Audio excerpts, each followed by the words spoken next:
Hello, Geeks and Gamers. My name is Jeremy. I'm joined here by Kiku, and we just saw Mother. Well, we didn't just see it. Well, This is like our fifth attempt at this. Yeah, I mean, look, we recorded our initial reaction right after seeing the movie, and then after we recorded it, and I went on a little rant, basically showing how dumb I am because I did not understand this movie at all. Then this guy pulls me aside, starts explaining some of the themes and the metaphors to me, and I go home. About an hour later, I call him up and like, dude, we need to re-record because my opinion of this movie has completely shifted from where it was when we initially walked out. So, just an amazing movie. I won't say it's a great movie yet, but it's an amazing movie. There's so much to talk about. So let's get into it. Darren Aronofsky. Yeah, there you go. I can't say that word. Also remember, kids, and not because of this, but reading is fundamental. It is very fundamental. Starring Jennifer Lawrence, Javier Bardem, whatever. Ed Harris, one of my favorite actors. And who's the other person? Michelle Pfeiffer. The amazing Michelle Pfeiffer. So anyway, let's talk about it. Now, we have to be very vague because this movie, you can't really talk about anything without spoiling it. The marketing was a disaster. The marketing is painting you a picture that isn't there. So in a vague way, we're going to try to explain it to you. So go ahead, Kiku. So, like Jeremy said, the themes in it, if we start explaining some of them to you, or even acknowledge any of them in this review, it's going to really spoil the film for you. And it's definitely a film that warrants conversation afterwards. So we're going to... I will say, I think it helps if you know these things. But we know how the internet is, and half the people are going to hate you for it. I think you need to investigate this movie a little more. I will put it to you like this. Jeremy said the marketing was a disaster. He's absolutely right, because the marketing points you in a direction that the film is going to be a lot like Johnny Depp's Ninth Gate. Somewhere in that realm of weird and demonic, and it's actually nothing to do with that. If you're going to look for a horror film like Pinhead here, it's not going to be the film for you. That's what I was going to see based on the trailers. As well as myself. So when you step into this theater, know straight off the bat that this is definitely a thinking person's movie. If you want to go in with a bunch of friends to have a conversation afterwards about the film, this is the film for you. If you are looking for a horror film, then it's still playing in theaters, which... If you watch our review for it, we gave it a great score. In fact, I'm going to go see it again because I really loved it. But Mother, on the other hand, is definitely a movie that you have to go into with an open mind and be prepared to think. The film has wonderful themes to it. It's not material that has never been explored before, both in literature and in film. But Aronofsky definitely does it in his own original way. The film, while it is a thinking man's film, and obviously Jeremy thinks a lot higher of it, he gave it a 5 initially, and we're going to wait to give it a score now. The film has definite pacing issues. It's very backloaded, which means you spend the first probably 3/4 of the film plotting through what they're trying to get at, and then that last quarter of it, it just smacks you in the face, and it's really heavy-handed. And it's very claustrophobic. The way the shooting over her shoulder... I felt claustrophobic a little bit. I wish we could have got a little more broad with the shots, maybe. But I know that was by design. We both discussed that the film, and this isn't a spoiler because you see it in the trailers, takes place literally at a house, and because of that, there's not a lot of going on, even though people show up and there are things that happen. Like I said at the the last quarter of the movie, it's still. Again, it's the location and pacing. Like it really, once you get there and you're happy. But till then you're like rocking in your seat, kind of going, "All right, yeah, I mean, do something." This is an ambitious movie. This is made by a true artist. He is painting a picture. Art is not always entertaining, but damn if I don't respect what he's doing here. There are times where it's really boring. You don't know what's going on. It's kind of confusing. The second half of the movie, holy shit, man, there's some heavy stuff going on. It makes you feel uncomfortable. For me to say I felt uncomfortable in anything is crazy because nothing makes me feel uncomfortable. There is a disturbing scene in this movie. I'm not going to say where it's at, but there is a disturbing ass scene in this movie. I will put it to you like this. I think that scene really will affect you if you're a parent, which Jeremy and I both are.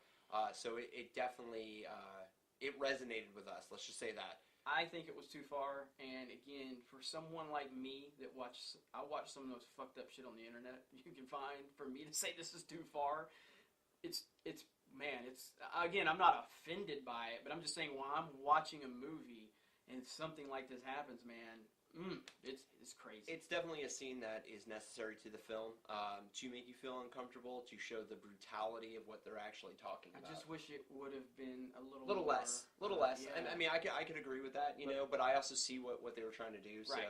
So we need to move on from that. We're going to move on from that, definitely. As for performances, Jennifer Lawrence gives a really good performance. Again, everything is backloaded in this film. So the stars that really shine, I think, at the beginning are definitely Michelle Pfeiffer and Ed Harris. As I'm thinking about this more, Jennifer Lawrence's performance has actually turned into like an amazing piece of art for me too, because of what she's supposedly representing. Right. From what you told me. And the more I think about that, the more I think about the way she was delivering her lines and how kind of oblivious she was to certain things.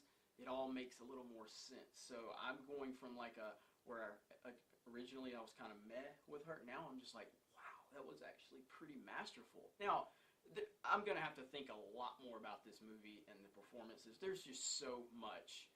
This movie is going to be talked about for a long time. It's going to piss a lot of people off. It's going to make a lot of people happy. It's going to create a lot of discussion. And that's what ultimately this film's lasting legacy will be, is getting people talking. Definitely. This guy right here, if I didn't go see the movie with him, and if we didn't talk about it afterwards, I would probably be on Twitter or Facebook talking about how shitty this movie is. But because he came after we did our review, and then he talks to me and he tells me, hey, this is actually what's going on, at least my interpretation. Your interpretation may be different. He gave me an interpretation that made sense to me, and then I started to decompress and think about it, and it's absolutely insane. It's an amazing movie, but it's not necessarily an entertaining movie. Yeah. By the way, this is like a complete 180. And you know what? Maybe one day we will, just on the Facebook like page of Geeks and Gamers, release the original. So. You know, we should release actually the first ones where we messed up too. Because that would actually be really, it would be really entertaining. When we hit 1,500 subscribers on the YouTube channel, how about that? Definitely. There's a challenge for Share this video for sure. But as Jeremy said, you know, it's entertaining to some degree. When you're thinking about the themes afterwards, you really notice where the film was entertaining. But while you're watching it, again, you know, I got to keep going back to the pacing of it. It's very slow at the beginning, and it's not even necessary for what they're trying to explain. There's a lot of weirdness, and not in a bad way, but weirdness that happens with very little exposition. And then, again, that last quarter of the movie, it's just exposition, explaining everything. And it is. Yeah, right in your face. So, you know, you get this really horrible pacing shift where it's just like, okay, now let's just unload. And I think, you know, with a little bit more at the beginning to the middle of the film, it would have kept us more engaged with it. Yeah. And also not make us feel, you know, like, oh, what is all this going on? Now it's almost too much at the end. But, again, the great thing about this film and a great thing about art is how much it can change your way of thinking. And this right here is a perfect example of it. Yes. So, you know, initially I gave Mother a 6.5 out of 10. I think I'm going to move that up to 7.5 out of 10 for me. And that is because of what is happening after the film is over and the conversations that are having. And obviously the way that Jeremy is really digging deep into it now, that he gets everything that's going on. And I think for most of you who go see this film, you're going to have that same kind of opinion, is that it, you know, it's the end game, the after effect of walking out of the theater that really makes the film worth going to see in the first place. Have conversations. Listen to other people's experiences with this movie. Definitely. It will impact you. It may not impact you positively. It may impact you negatively. If you go into it and you liked some aspects, and then talking to people, it may make you rethink and go, now I don't like it. So, but it creates conversation, and that is amazing. And we need more filmmakers like this. Not enough films out there like that anymore. We need more filmmakers like this. Again, I'm going to give the movie, it's so hard to judge it because this may change in 20 minutes from now, but right now, I'm probably just going to put it around a 7 out of 10 right now.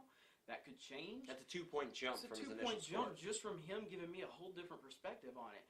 And again, it's not a purely entertaining film by any stretch of the imagination, but damn if it's not ambitious. and I can respect that. I really can. So, man, we may even do a spoiler video on this. It depends. I mean, this movie could be one of these movies that really takes off at the box office based on people talking and reaction, or it could kind of just... I think it's got some tough competition right now. It definitely does. If it didn't have it, if it would have came out maybe a month ago when you had that really dry spell at the box office, this movie may have got some momentum. I think this film is going to definitely be enjoyed by really big movie fans, people who do enjoy going to see movies like by Christopher Nolan that cause conversation afterwards, and of course anybody who's an Aronofsky fan is most likely going to like this film.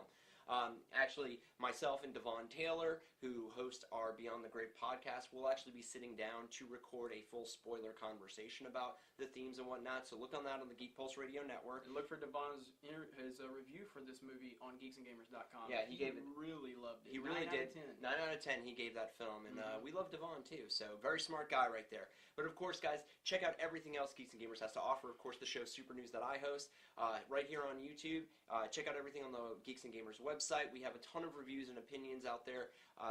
Things that will just get your mind wrapped around, and you can engage with these content creators in the Facebook discussion page, or even on the Geeks and Gamers website, or of course here.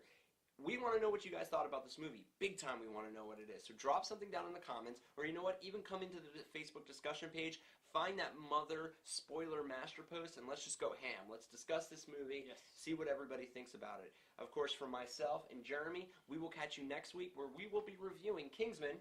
That is coming out. I'm looking forward to it. So am I, and actually, you know why? It's my birthday. Really? Yeah, it is. You're like 18 now? I'll be 35. 35. I don't look it. No, you look 17. I do. Can't even grow a full beard. But of course, check out that review, guys. And of course, every Monday, Super News here on YouTube. So for me and Jeremy, keep it nerdy, and we'll catch you next time.